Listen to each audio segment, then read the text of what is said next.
სახელითა მამისათა და ძისათა და სულისა წმინდისა. მიიწურა კიდევ ერთი აღდგომის მარხვა, მიახლოვდება აღდგომის ბრწყინვალე დღესასწაული, მაგრამ მანამდე ჩვენ გულებს ახარებს მოვლენა, როდესაც იერუსალიმში აღდგომის ტაძარში ცეცხლიდან გადმოდის სასწაულებრივად ცეცხლი. ცეცხლის გადმოსვლის ისტორიამდე მინდა წერილიდან მოვიყვანო რამდენიმე ფაქტი, როდესაც ცეცხლი გადმოვიდა ზეციდან. ეს იმათ გასაგონად, ვინც ამბობს, რომ წმინდა წერილში ცეცხლის გადმოსვლის შესახებ არაფერი არ წერია. დავიწყებ ძველი აღთმიდან, როდესაც მოსე წინასწარმეტყველმა მოძრავი კარავი ააგო, სამადლებლად, ღვთისადმი სამადლობელი მსხვერპლის აღსავლენად აღმართა სამწხვეპლო და დააწყო შესაწირი მსხვერპლი და სასწაულებრივად ზეციდან გადმოვიდა ცეცხლი და შესაწირი დაწვა. იგივე მოხდა, როდესაც სოლომონ მეფემ ტაძარი ააგო იერუსალიმში, ამ შემთხვევაშიდაც სამადლებლად აღვლენილ მსხვერპლზე და გადმოვიდა ცეცხლი და შესაწირი დაწვა. როდესაც მოსე წინასწარმეტყველმა ილია თესბიტელმა უფროსად გამოიწვია ბაალის მსახურნი იმის დასადასტურებლად, რომ ბაალის მსახურება იყო სდომილება და მხოლოდ ილიას ღმერთი იყო ჭეშმარიტი ღმერთი. ილია წინასწარმეტყველმა შესთავაზა ესეთი რამ: ვილოცოთ სამშობლო წინაშე, რომლის მსხვერპლზედაც, რომლის შესაწირზედაც ცეცხლი გადმოვა, ის იქნება ჭეშმარიტი ღმერთი. რამდენიმე ხნის განმავლობაში ბაალის კერპის მსახურებმა ილოცეს, მაგრამ რა თქმა უნდა ცეცხლი არ გადმოვიდა. ილოცა ილია თესბიტელმა და ცეცხლი გადმოვიდა და შესაწირი მსხვერპლი დაწვა. ეს მაგალითები ძველი აღთქმიდან. ახალ აღთქმაში ვიცით, რომ როდესაც ჯოთვალთანობა დღეს მოციქულები შეკრებილი იყვნენ,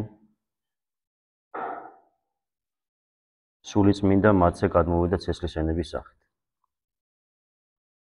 რაც შეეხება თავად ისტორიას წმინდა ცეცხლისას, რაც დღეს იერუსალიმის აღდგომის ტაძარში აღესრულება, როგორც ისტორიკოსები გადმოგცემენ და უამრავი საისტორიო წყარო ადასტურებს იმას, რომ ცეცხლი ნამდვილად ცეცხლიდან გადმოდის,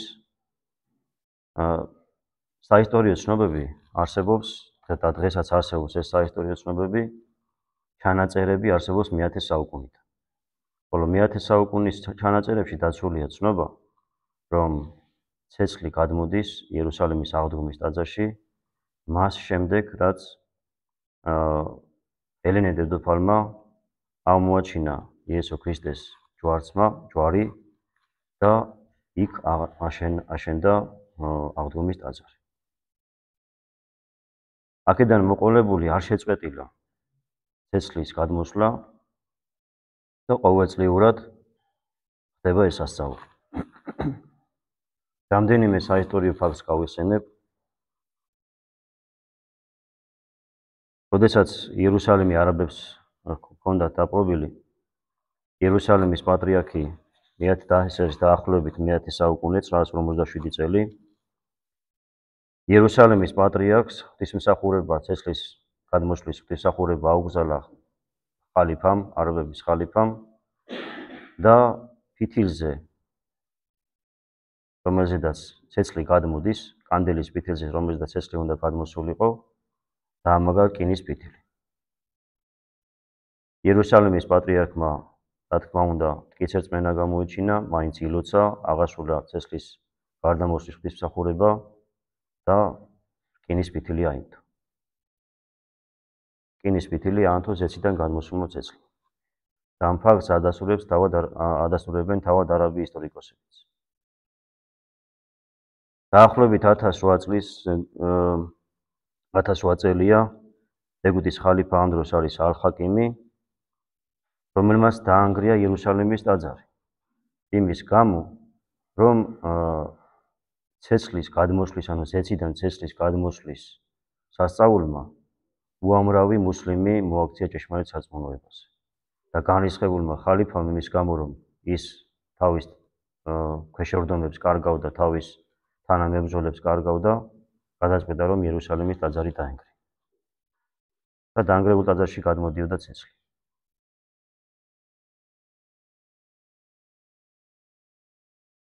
რა თქმა უნდა, ცეცხლის გადმოსვლის ფაქტი არ ადასტურებს, არ არის ერთადერთი უпроსწორად, ერთადერთი დამადასტურებელი მართლმადიდებელი სარწმუნოების ჭეშმარიტებისა. ეს არის ერთ-ერთი დამადასტურებელი იმისა, რომ მართლმადიდებლური სარწმუნება ნამდვილად არის ჭეშმარიტება და რატო. ცეცხლი გადმოდის ძველი სტილის, ანუ იულიუსის კალენდრით გამოთვლილი აღდგომის დღესასწაულის წინა დღეს. ცეცხლი არ გადმოდის ახალი სტილის კალენდრის დროს, როდესაც ახალი სტილით გრიგორიანული კალენდრით გამოითვლიან აღდგომის დღესასწაულს. და ბრძოლა იმისა, თუ რატომაც უნდათ ერთ-ერთი იმის ცეცხლის წინააღმდეგ ბრძოლის ერთ-ერთი მიზეზი ის არის, რომ ნელ-ნელა ხალხში გააჩინონ ეჭვი, რომ ეს ცეცხლი ნამდვილად არ გადმოდის, ეს არის თურმე რიტუალი, როდესაც პატრიარქი შედის და ჩამქრალ კანდილს ანთებს და ამით უნდათ, რომ გაანელონ სასწაულის ძალა. და ნელ-ნელა შემდეგ დაიწყებენ იმაზე ფიქრს, რომ იმის ლაპარაკს, რომ აი იულიუსის კალენდარიც არ არის ისეთი კალენდარი და შეიძლება გრიგორიანული კალენდრით ჩანაცვლეს, რატომაც არა. მაგრამ ეს უდიდესი სასწაული ადასტურებს იმას, რომ იულიუსის კალენდარი უნდა იყოს უცვლელი. და იულიუსის კალენდარი არასდროს არ უნდა შეიცვალოს. არც უძრავი და მით უმეტეს არც უძრავი დღესასწაულები. უძრავი დღესასწაულები ვიცით, რომ არის აღდგომა და აღდგომის მოძრავი დღესასწაულები არის აღდგომა და აღდგომასთან ერთად მოძრავი დღესასწაულები.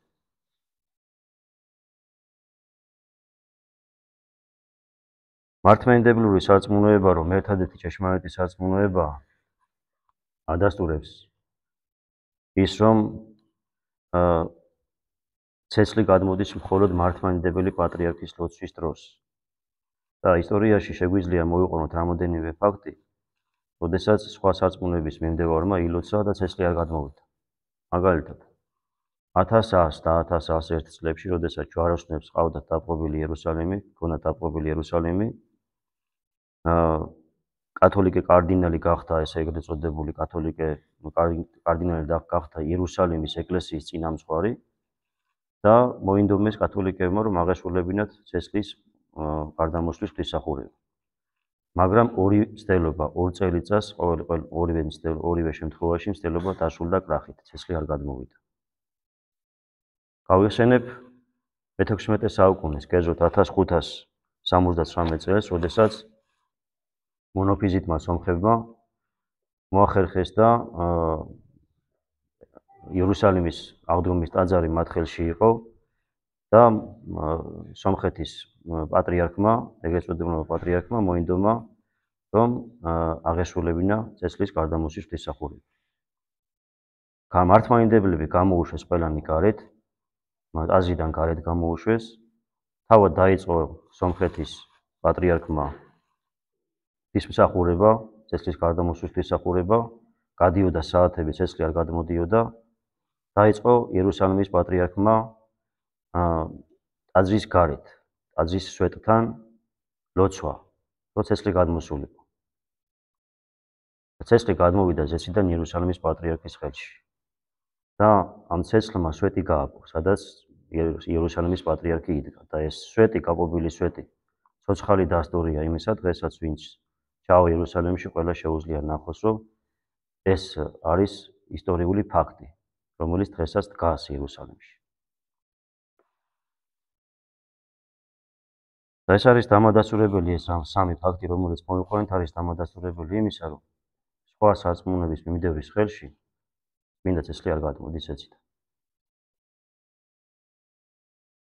რას ამბობენ ის ადამიანები, რომლებიც ცეცხლზე წინააღმდეგებიან? ამბობენ, რომ ცეცხლი ზემოდან კი არ გადმოდის, ანუ ზეციდან კი არ გადმოდის, არამედ ეს არის უბრალოდ რიტუალი, როდესაც იერუსალიმის პატრიარქი შედის კუკლიაში, ანუ იქ სადაც იესო ქრისტეს საფლავია, ლოდი სადაც იესო ქრისტე იყო დასაფლავებული და კითხულობს ლოცვას, ანთებს კანდელს და მანთებული კანდლიდან შემდეგ გამოაქვს ცეცხლი. დასტური იმისა, რომ ეს არის სიცრუე. დღეს იერუსალიმის პატრიარქი როდესაც შევიდა კუკლიაში, მალევე გამოიტანა ცეცხლი. ალბათ 1-15 წუთში. ყოფილა შემთხვევები, როდესაც იერუსალიმის პატრიარქს ულოცია 2 საათი, 3 საათი, 9 საათი, ანუ სხვადასხვა დრო ჭირდება იერუსალიმის პატრიარქს ლოცვისთვის, რომ ზეციდან ცეცხლი გადმოვიდეს. თუ პატრიარქი შედის კუკლიაში, კითხულობს ერთ ლოცვას. ერთი ტექსტია, ხო, ანუ ან ერთი გვერდი, ან არის ერთი ფურცელი, ან რაღაც გარკვეული ტექსტი, ხო? იმ ერთი ტექსტის წაკითხვას ვარ დაჭირდება სხვადასხვა დრო. წელსაც დაჭირდება 15 წუთი, შაშენას დაჭირდებოდა 15 წუთი, გაისათას დაჭირდება 15 წუთი. და არა თქვა 15 წუთი, ან 9 საათი, ან 1 საათი, ან 2 საათი. შევა, წაიკითხავს, აანთებს კანდელს ასანთით, გამოვა და მიაწოდებს მორწმუნე საზოგადოებას. ეს სიცრუე ის და დამადასტურებელი იმისა, რომ იერუსალიმის პატრიარქს ტექსტი კი არ შეაქვს, არამედ თვითონ ლოცულობს. რა თქმა უნდა, არის რაღაც ტექსტი ცეცხლის გადმოსვლის, რომელსაც კითხულობს იერუსალიმის პატრიარქი, მაგრამ შემდეგ ელოდება, როდის გადმოვა ცეცხლი. ეს ფაქტები რამდენიმე პატრიარქს აქვს აღწერილი უშუალოდ თვითონ. როგორ ხდება ცეცხლის გადმოსვლა.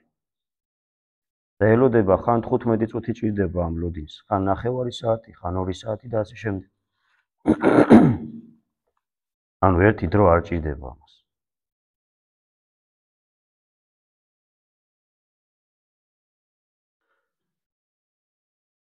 დამადასტურებელი იმისა, რომ სიცრუეა ისიც, რომ იერუსალიმის პატრიარქი თვითონ კი არ ანთებს, არამედ ზეციდან გადმოდის.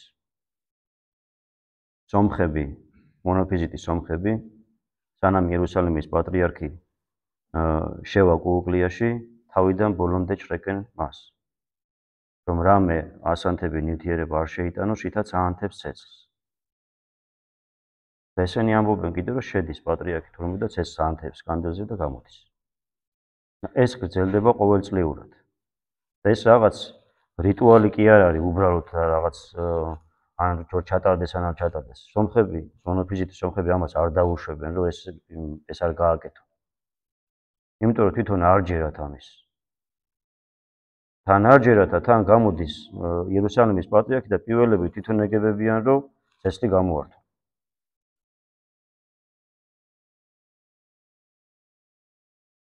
პატრიარქი ირინეოსის სიტყვას წავიკითხავ. ციტატას მოვიყვან, იმიტომ რომ პატარა არის და მინდა რომ სიტყვით გადმოვცე. სამწუხაროდ არიან ადამიანები, რომლებიც ირონიით ეკიდებიან ამ უდიდეს დღესასწაულს. მათ შორის არიან კლერიკოსებიც, როგორც ოდესღაც ხატ მებრძოლნი, დღესაც არიან ცეცხლ მებრძოლნი. სურს რომ ღვთის შეწევნით შეძლონ სინანული და შეწყვიტონ ღვთის გმობა. პატრიარქი ირინეოსი იყო პატრიარქი თეოფილეს წინარე პატრიარქი. სულ რამდენიმე წლის წინ გარდაიცვალა. ცეცხლის გადმოსვლა არის უდიდესი სასწაული, რომელსაც ღმერთი უშვებს იმისათვის, რომ ურწმუნო ადამიანი გონს მოვიდეს და დაინახოს, რომ ჭეშმარიტება სად არის. სასწაულების აღსრულების მიზანი რა არის და რატო მიცა ქრისტემ მოციქულებს სასწაულების აღსრულების ძალა. და წმინდა წერილში პირდაპირ წერია, რომ მოციქულებს ქრისტიანობის ქადაგებაში ეხმარებოდათ სასწაულების აღსრულება.